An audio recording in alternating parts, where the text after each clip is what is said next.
Good morning, everyone. We studied this week's portion of Re'eh, and we're studying from the book Selections from Lakutei Sichot and Dvarim. We studied the first talk. A short introduction.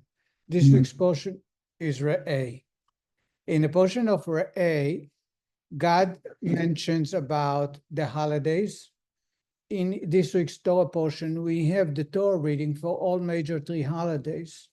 We take from here Aser to Aser, the responsibilities of sacrifices during holidays, and the responsibility to look after the poor, the widow, and the orphaned, making sure they have enough means to celebrate holidays. But in the beginning of the package dealing with holidays, God begins about certain gifts or products that must be taken into the place that I will be choosing for you, where I will rest or place myself there, which refers to the Holy Temple. We know it refers to Jerusalem, Yerushalayim, and Har HaBayit, Mount Moriah.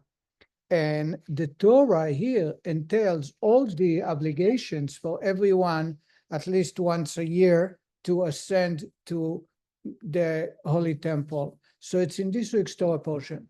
Therefore, our discussion today will concentrate on the physical layout and construction of the Holy Temple in Yerushalayim, in the temple, especially as opposed to the tabernacle, to the Mishkan that was used in the desert and for another close to 600 years while the Jewish people were living in Israel, but did not complete their conquering, did not purchase Jerusalem yet. So only when King Solomon became the king, he was chosen by God to consecrate the Holy Temple, Mount Moriah, and construct the temple. So for that, we're going to go to the Rambam, Maimonides, who codified Jewish law and tells us exactly how God wants the temple to be constructed. And that's why Rambam is the only one who is bringing the details of the way it was constructed and what defines God's will in the construction of the temple. We begin on page 191. In Ilchot Beit HaBchira, in the laws of the chosen dwelling for God, Rambam writes the following: the entire complex of Beit HaMikdash, the Holy Temple, was not built on flat ground, but rather in levels, according to the ascending slope of Mount Moriah. He then proceeds to explain the details of the visions of the Beit HaMikdash and the ascents from one portion to the other. And here is Rambam. In other words, the Holy Temple was constructed, says Rambam, not on a flat surface, all evenly grounded, but rather it was on ascents. You go up as you continue moving in the temple. Here is a diagram. We'll go to the details later. Look at the diagram here. You can see, if you come from here, you have got, as you move on, you have got to ascend, keep going on up high and high. Here is the way Rambam describes it.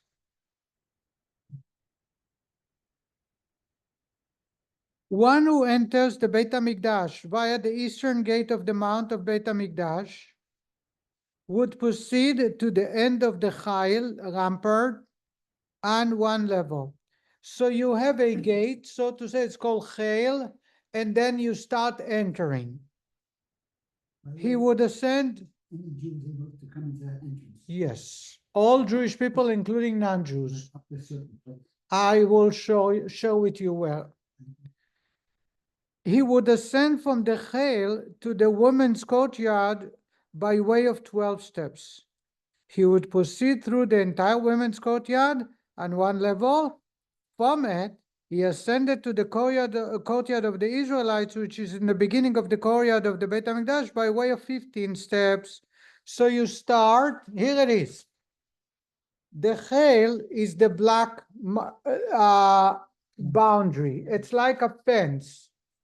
As you cross the gate in the eastern side, you will go up 12 steps here, the yellow line.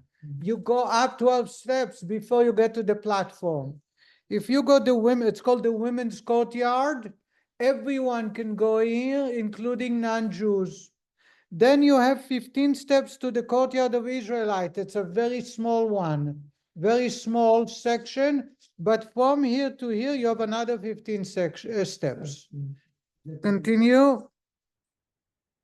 He would proceed through the entire Israelite courtyard on one level and ascend from it to priestly courtyard via one step, a cubit high. He would proceed through the entire priestly courtyard and the area of the altar on one level. From there, he would ascend to the entrance hall by way of 12 steps.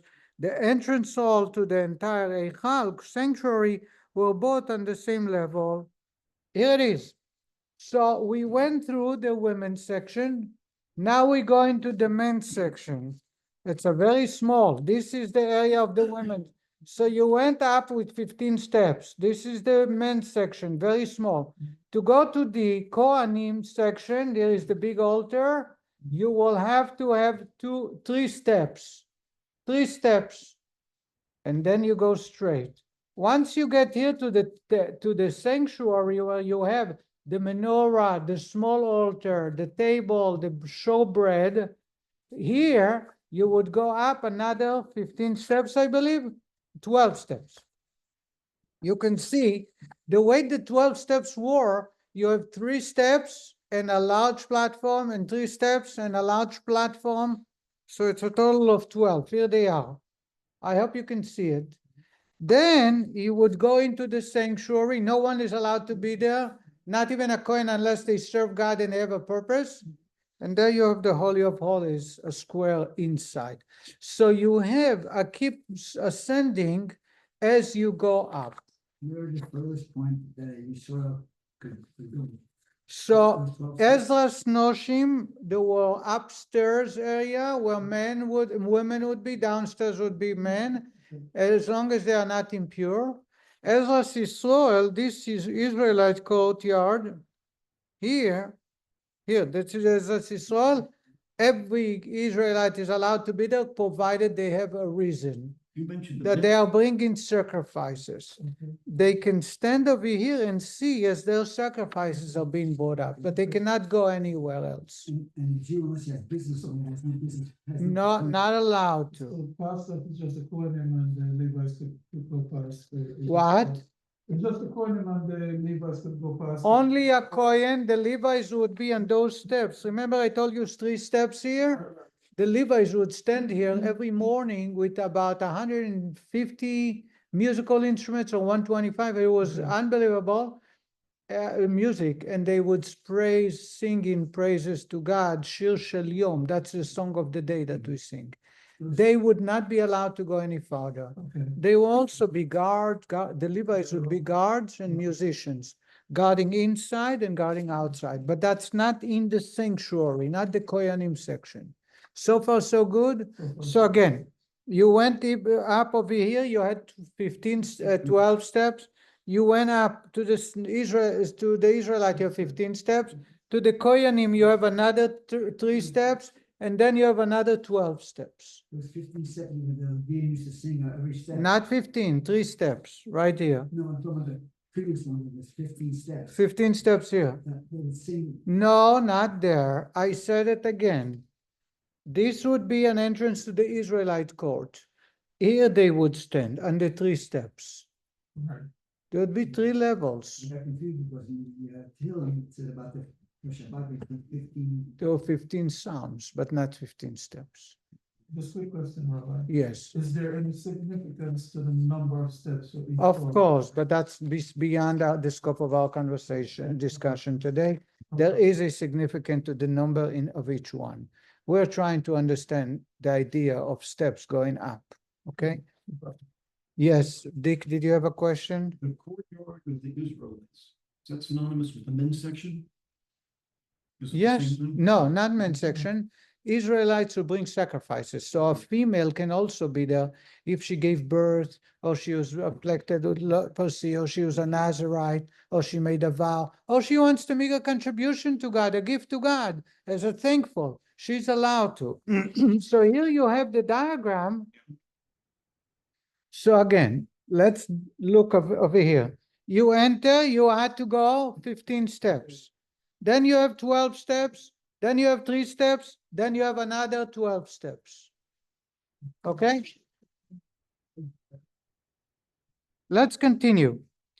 Rambam does not just simply and concisely say the entire Beit HaMikdash was built in levels according to the ascending slopes of the Mount Moriah, using positive wording. Instead, he begins this description using negative terminology.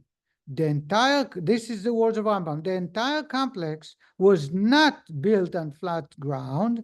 The reason Rambam chooses this wording can be explained as follows. So the Rambam does not say that the Beit HaMikdash was built in levels, and as you proceed, you'll have to go through different steps. He does with a negative wording. He says it was not built flat, but rather it was built on levels upon levels going up. Why does Rambam say it was not built in a flat surface? He could have avoided the negative sentence and just says the way describing how it was built. That's the first point the Rabbi wants to address. According to Rambam's conception, the building of the Beit HaMikdash is a continuation of the fulfillment of the positive commandment, make a Mikdash sanctuary for me, that began with the Mishkan sanctuary that Moshe built in the desert. As he states in the beginning of Ilchot Beit HaBchira, the beginning of the law, he follows this conception when describing the fundamental elements necessary when building the Beit HaMikdash. Rambam, when he begins describing how the temple was constructed, says that it has to be built based on the model of the tabernacle of the Mishkan. And therefore, whatever the Mishkan had, which was directly instructed by God, those elements must apply also to the temple built in Yerushalayim. And therefore, here it is the way he writes it. The following elements are essential for the construction of the Beit HaMikdash: a Kodesh, sanctuary; the Holy of Holies, Kodesh HaKodashim. C, in front of the Kodesh, there should be a place called the entrance hall. The 3 combined are called Eichal. In other words, Rambam tells you the way the temple, the Holy Temple, was constructed, the shape, the layout, is a reflection of the way the Mishkan, the tabernacle, was in the desert. But the Mishkan was level. That's the point that Rabbi wants to say. I can understand why you went negative. Right. Okay. So because you are impatient. I'm already 3 pages ahead. I still don't The understand. diagram that you showed us was a replica of what was done in the desert. No, No, there's pretty- general control. So Rambam says everything in the Holy Temple must reflect the way it was in the Mishkan. What? A, B, and C. A courtyard, Eichal, a sanctuary, and Holy of Holies. All 3 represent the sanctuary for God. That's what it says. In other words, just like it was in the Mishkan, so it has to be in the Beit HaMikdash. What? What was built in the desert? All 3. Okay, which means that there was Holy of Holies, and when I picked everything up to travel, what happens on air of Holy of Holies? That area? Pass through it, or that go around it? What do you mean? They take it apart. When they remove the walls and they cover the artifacts, Right, the and ark, they travel. the holiness travels with Okay, it. so in other words, it becomes hefker after they leave. Correct. It becomes regular desert. Yes. In addition, we must make another partition around the Eichal, slightly set of format, resembling the curtains that surrounded the courtyard of the Mishkan, erected in the desert. Everything encompassed by this portion, which resembles the courtyard of the tent of meeting, is called the courtyard. The complex in its entirety is called the Beit HaMikdash.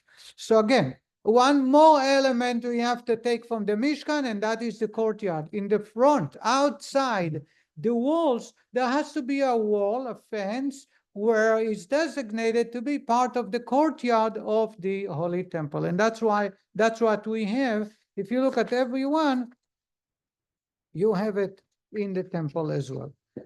From the straightforward implication of Rambam wording, it is understood that the elements that are essential in the construction of the Beit HaMikdash correspond to and resemble the elements that existed in the Mishkan.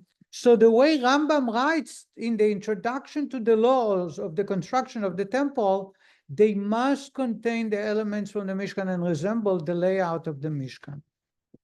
We find another parallel later in Hilchot Beit HaBchira, after describing the three camps that made up the encampment of the Jewish people in the desert. Rambam states that there were analogous divisions in Jerusalem that applies in later generations. Says the Rebbe, later on, Rambam compares also the layout of the three levels. In the desert, you had Israelite, Levites, and Kohanim. And there were three rings around the temple from four corners. You have all the Israelites divided into four camps in four corners. Then you have the Levites guarding the temple, and then you have Kohanim inside. Says the Rebbe, in the temple, the same thing. Those three rings exist within the temple. So we see Rambam takes, and that's part of Jewish law, whatever existed in the Mishkan, in the temporary tabernacle, and applies it into the Holy Temple. Accordingly, it is possible to think that as one understands at first glance, the entire complex of the Mishkan was on level ground. No one part was higher than another. The Beit HaMikdash was also built in that manner. For that reason, Rambam begins by stating that unlike the Mishkan, the entire complex of the Beit HaMikdash was not built on flat ground, but rather according to the levels of Mount Moriah. In other words, we know that on a mountain you have to ascend because it's a mountain. So therefore you have to build. But you would think that if that resembles the Mishkan in the desert, like the Mishkan in the desert was flat, maybe you should fill it up with dirt and level it out so that the entire temple should be flat. That's why I begin by negative, to negate that idea and says, no, it wasn't like the Mishkan. This was an exception. And instead of being leveled in the same level, it has to be with different platforms that they keep ascending. Now we understand why he writes it in a negative. So we could also have done that way in the desert. We could have built like ramps or levels. Of course, but God is the one who designs it, and he decides it should be on the same level. In the desert. In the desert, and here God decided it should not be on the same level. Sometimes when I want to give an instruction to a worker or a volunteer, I instruct them in a positive, and I say, you know what? I want this construction to be built on levels. You go straight, and you go higher, then you go higher. That's the normal way. What happens if I tell the person the construction must resemble the house I built in New York or in Jerusalem?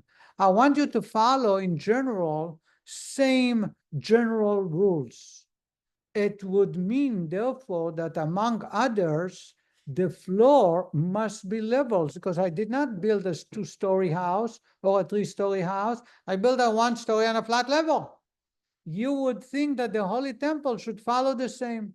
Therefore, we must come to the planner, to the designer, and say, look, I don't want it to be like the in that detail. I want it not to be like the way it was built in New York. I want to make sure you know that we have to have levels. So here you must come with a negative wording first to make sure you get the idea and don't compare to the other instruction.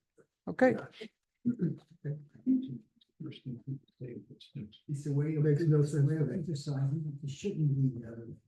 What? It's a way of emphasizing the fact that it shouldn't be there when it wasn't present.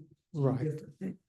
Whenever you have a reason to make it flat level, you need to negate it by speaking a negative wording. If you have no reason to negate it, you just tell them what you want. But as soon as you have a good reason to make it flat, you have to say, no, that's not what I meant when I compared that to the Mishkan. That's need to be with different levels. Number two, Rambam composed the Mishnah Torah strictly as a text of halacha, in which one halacha follows another. In other words, his statements are all points of law.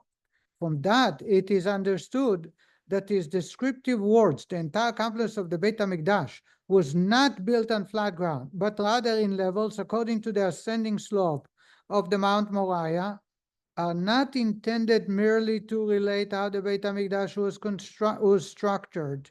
In actual fact, to use different wordings, Rambam's intent is not that since the Beit HaMikdash was built on a mountain that progressively rises on an incline, practical consideration necessitated that its different portions be built on continuously ascending levels. Instead, by including the description of the different levels in the Mishnah Torah, Rambam is emphasizing that this is halacha that defines how the entire complex of the Beit HaMikdash must be built. This halacha has both a negative and a positive dimension. The Rabbi says, let's go a little deeper. The Rabbi addressed why it's negative, but the Rabbi says that's not enough because it's a book of law. It's not a book of history. It's not a book that describes how it was done just merely for the point of information about history.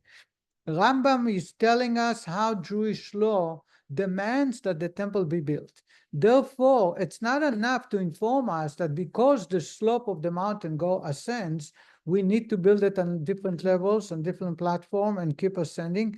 That's not the reason. There must be a law that can be derived from the way Rambam describes, both in the negative and in a positive. And here it is. A, the Beit HaMikdash may not be built on one level, for it was not built on flat ground. Number one, the negative. It cannot be built on a flat level because it cannot be flat. B, it's not so true in Brera because I was just in Jerusalem last week, this time, on Thursday, at 12:20. We went into the tunnels to see the large 70 feet stone. It's 33 meters. It's just unfathomable, and it's like 3 meters wide. It's unbelievable.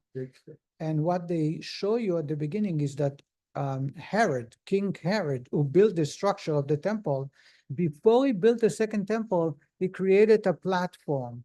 The mountain is on a slope, and he filled it up with dirt, and he put the walls. So when we have today the Western Wall, which is a small section of the entire, it's about 70 meters out of 500. What he did actually is create a wall, a solid wall, filled it up with dirt and rocks, so it becomes a platform, straight platform, and on top of it, he built a temple. So therefore, it is very easy to make it on a flat surface. If you see the reality, I saw it last week, this day, Thursday.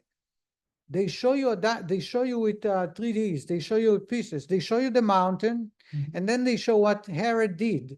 He just literally created walls around in areas that needed, because on the south side, when the mountain goes up, there was no wall. We walk underground in the tunnel all the way to the edge, and then suddenly you see no more big walls. It's the actual mountain rock, the rock of the mountain.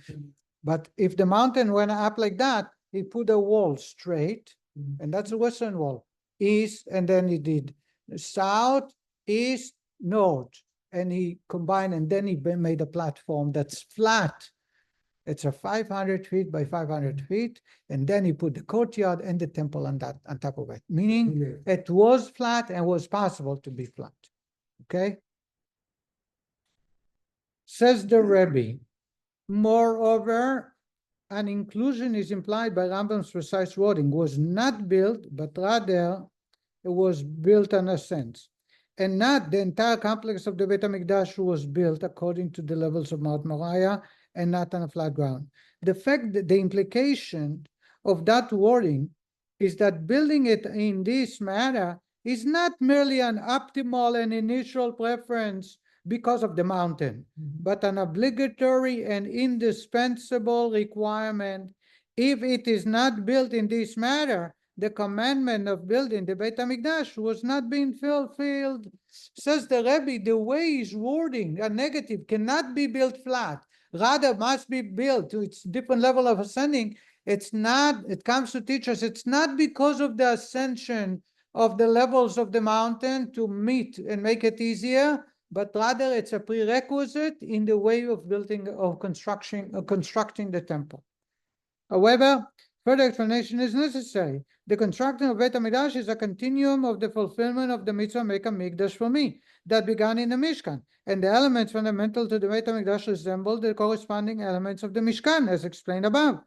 Why then must the Beit HaMikdash differ from the Mishkan in this detail, that it was not all on the same level? Says the Rebbe, if it's a prerequisite, if it's not just to benefit the ascension of the mountain, but that's the way God wants his sanctuary to be, why is there a deviation? Why this is the exception? Why everything else you build these three components must be done, the courtyard must be done to resemble the Mishkan. The Mishkan was flat, make it flat as well. Here we see that this is a necessary and a prerequisite, and that's deviation from the way the Mishkan was constructed. True, there were many particulars in the Beit HaMikdash that differed from the corresponding original elements of the Mishkan, beginning with the measures of the Beit HaMikdash and many other details in the structure of the building. That said, says the Rebbe, not everything resembles the Mishkan. First, the size of the Beit HaMikdash was a lot bigger, much bigger than the Mishkan. Many other details, as we'll find out. However, that's not good enough. These differences also requires explanation. Says Rabbi, okay, it does not justify, does not answer the question.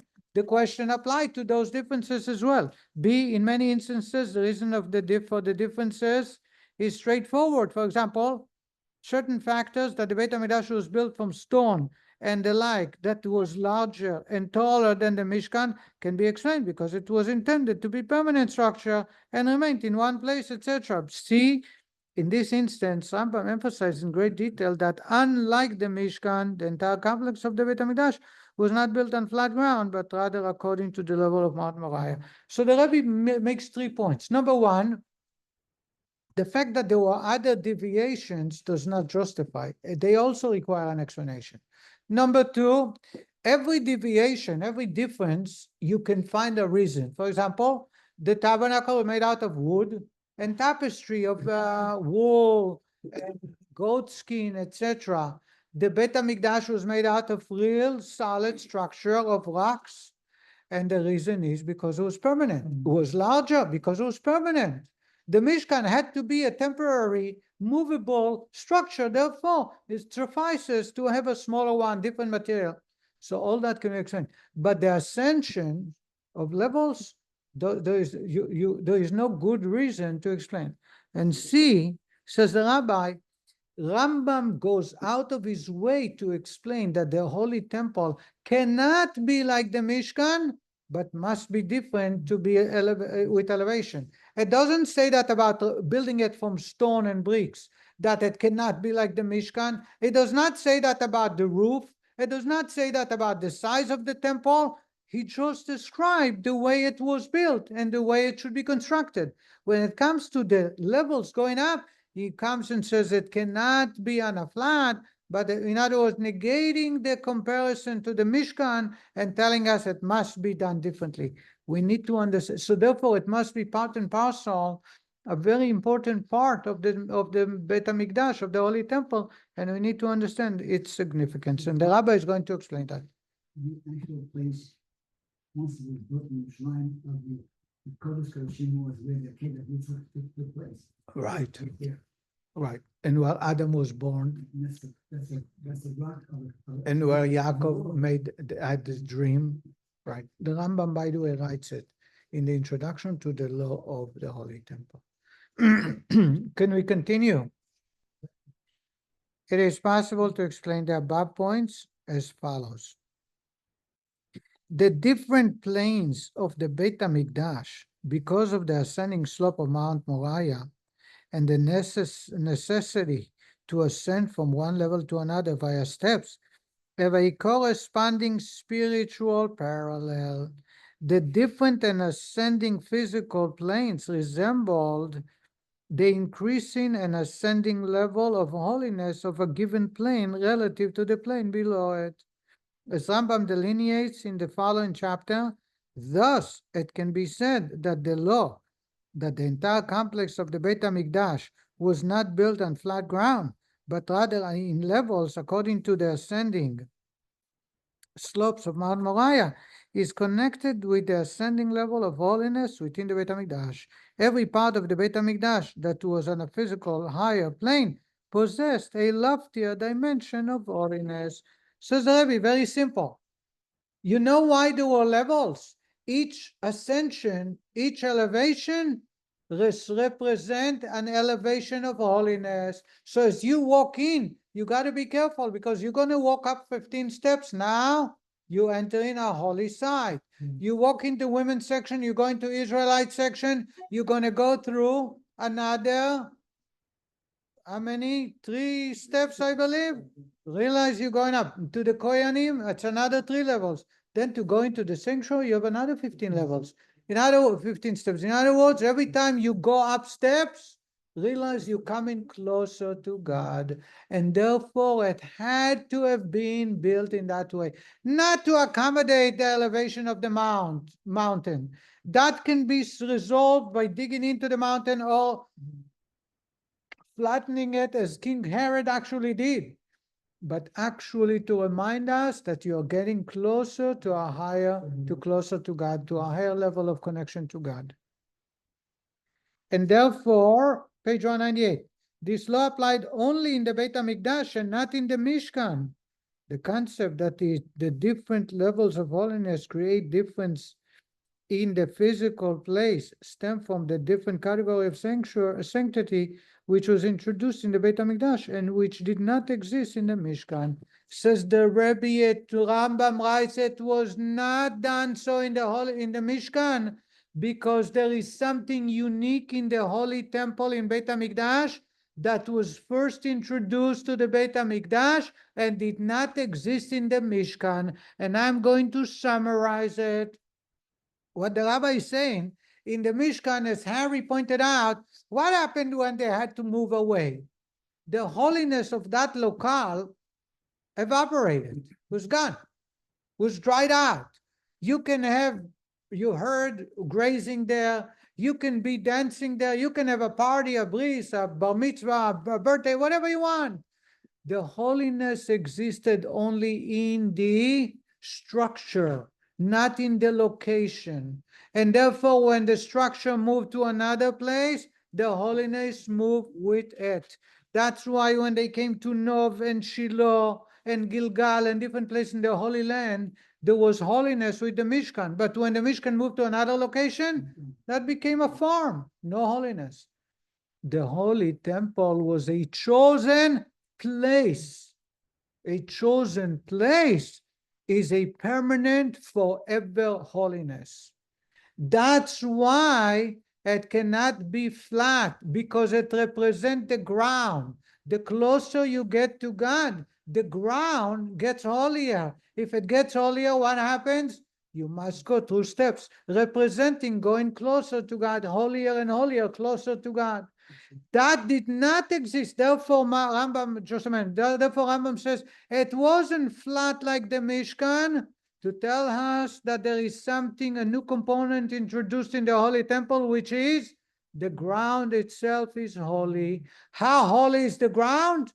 It depends where you are. When you start, you got to go up 15 steps. You get to a holy site.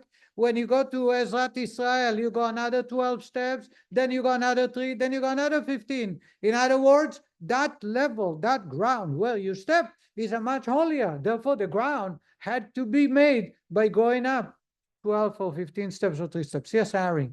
It came up the Temple Mount used to be because it's Kodesh. I didn't hear what you said. Israel, you cannot go up. That's why it is forbidden to go to the Temple Mount today, even though there is no holy temple there and there is a mosque.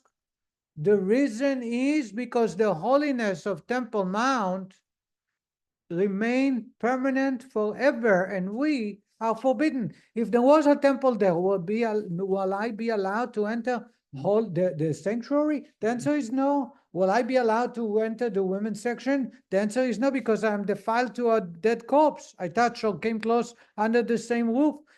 So going there without having the red heifer or not being a Kohen serving in the temple is forbidden. It doesn't matter if you have a building there or not. It doesn't matter if it's under my control or the Arabs' control. It's a holy site, and therefore the ground is holy permanently, and therefore not allowed to. The Mishkan, on the other hand, as soon as it was moved, that ground is regular ground. I thought it was just because it was holy. No, every section, Harabait, according to Jewish law, Rambam and all codifier, the problem is today we don't know exactly where Holy of Holies is, and we don't know where it was situated because there is two opinions. Okay. Rambam writes it was square. Other rabbis write it was oblong. It was rectangular. So therefore, you don't know exactly. The entire area of Temple Mount, you're not allowed to, was sanctified about, according to Rambam, is 500 by 500. 500 meters of Amma by 500. We don't know where it is, and you're certain to be stepping on holy ground. If you're stepping on holy ground and you're not in the had been sprinkled with red heifer, you're violating God's commandment. If you enter into a section of sanctuary or Holy of Holies, it's even worse because only a Kohen can go there, even if you're purified. Therefore, today, everyone who is talking about building a synagogue, or everybody who is talking about we need to show ownership, they miss Jewish law. They do not follow Jewish law in a plain, simple way. Quick question before we move on. What? The cloud that followed on the Mishkan, when it was time to build the temple on Mount Re'eh, did the cloud settle on Mount Re'eh? The cloud disappeared as soon as they entered the Holy Land. That was it. When Aaron died, just 2 months before they entered, and Moshe brought them temporarily, Mhm. and once they crossed the Jordan, they were gone. Okay.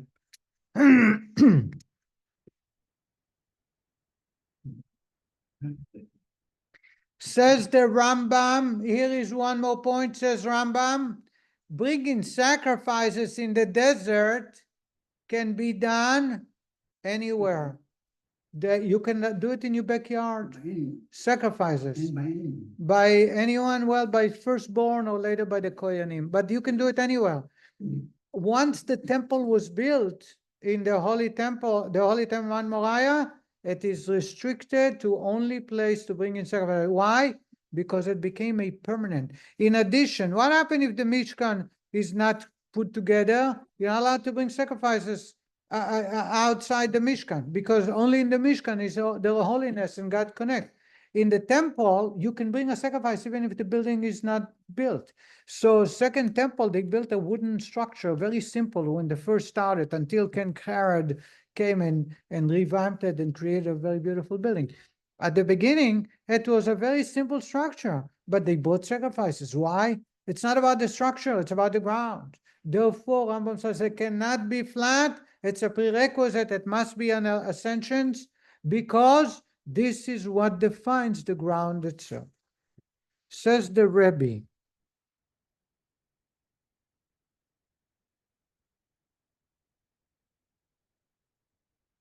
Ask the Rebbe, I want to go over very quick. Ask the Rebbe if it's so. There is one major question I'm surprised no one, especially Ali, is asking. If you look at the levels, you have steps every level. with one exception. Holy of Holies. Here is the sanctuary, the golden altar, the menorah, the table, the showbread. Here is Holy of Holies, where the Holy Ark was. There were two curtains. If you can see, there are two curtains there. That this place, who is allowed to enter? Only high priest, only once a year on Yom Kippur. If he entered not on Yom Kippur, he's violated Jewish law. If he's not a Kohen Gadol, he's violated Jewish law. No one is allowed to enter. In other words, it's called Kodesh HaKodeshim, Holy of Holies. In other words, holy compared to mundane is higher. Kodesh HaKodeshim meaning holier compared to holy. So there is nothing compared to it. How come there are no steps? That's the Rebbe. If you tell me the steps represent how closer you get to God, as we know the level of holiness in the ground, Holy of Holies is the ultimate. Should have had steps. How come there is no steps? Only a curtain. Says the Rebbe, this is the Rebbe's explanation, and it's based on Kabbalah. The only reason you have ascensions is when it is within our levels. In other words, we connect to God, we ascend, we go upstairs, meaning representing we spiritually ascend. You know what Holy of Holies represent? The exact opposite. We do not ascend, we totally nullified before God. Therefore, there is no level of holiness that we achieve. When you enter the holy temple, you have to go to the mikveh. You have to pray to God. You have to bring a gift to God. There are things you must achieve or do in order for you to ascend. If you want to bring a sacrifice and you go to the Israelite yard, you have to have a reason. You bring in a sacrifice with you. You come in to be shown at the holiday. So there are reasons that you are achieving internally that correspond to the level of holiness. A Kohen is on a much higher level. He connects to God on a much greater level. They have restrictions, they have connection to God, which is a gift that they are receiving. Holy of Holies, there is no level of connection there. The idea of Holy of Holies is the core of what is representing life, which is bitul, total nullification. Therefore, there cannot be any steps. Because it comes to remind us that there's nothing, we don't bring anything, we don't give anything. That's why it's forbidden for every Jew to enter. Because that level of holiness is only a gift by God. It's not by us moving closer and walking towards it. It that represent another level to be attained. Holiest of holies, there is no other level to attain. Exactly. In other words, says the Rebbe, God commanded us to build a sanctuary. All the parts of the sanctuary internally are up to us. You can build a menorah, you can build an altar, you can build a showbread, you can celebrate with God on holidays, special days, special moments in life. Holy of Holies is when God comes in and rests. That's the place where God is revealed. That's why Holy of Holies was not defined by space. I'm sure you heard from me that there was 10 cubits and the ark was 2 cubits, and yet 5 cubits and 5 cubits on each side. It defies physical boundaries. Why? It's godly. It's God where God's rests. In my life, I need to understand that the ultimate connection to God is when God comes down to us. And there's not much we can do about it other than try and get to as much as we can, but that's not where we're supposed to be. The ultimate way is to be connected directly with God, and this is when God comes down to us based on our behavior. And that's representing by Holy of Holies. That's why the Holy of Holies cannot have any steps. So again, the Rebbe explains that the Holy Temple, even though resemble many concepts or ideas from the Mishkan, yet Rambam writes it cannot be flat like the Mishkan. It must have ascensions, levels, different levels of steps. The Rebbe explained the reason is because the ground in the temple is what became holy, and it's a permanent holiness, and therefore as you go up, you have to ascend because the ground become holier and holier. The only exception is Holy of Holies. The ultimate is because over there we need to be totally nullified before God and not ascend, so to say, not climb up. And that represents when God comes down and reveals himself to us. Until the And hopefully we'll be able to witness the building of the temple immediately. Thank you very much, everybody. Thank you, Rabbi. Thank you, Rabbi. until the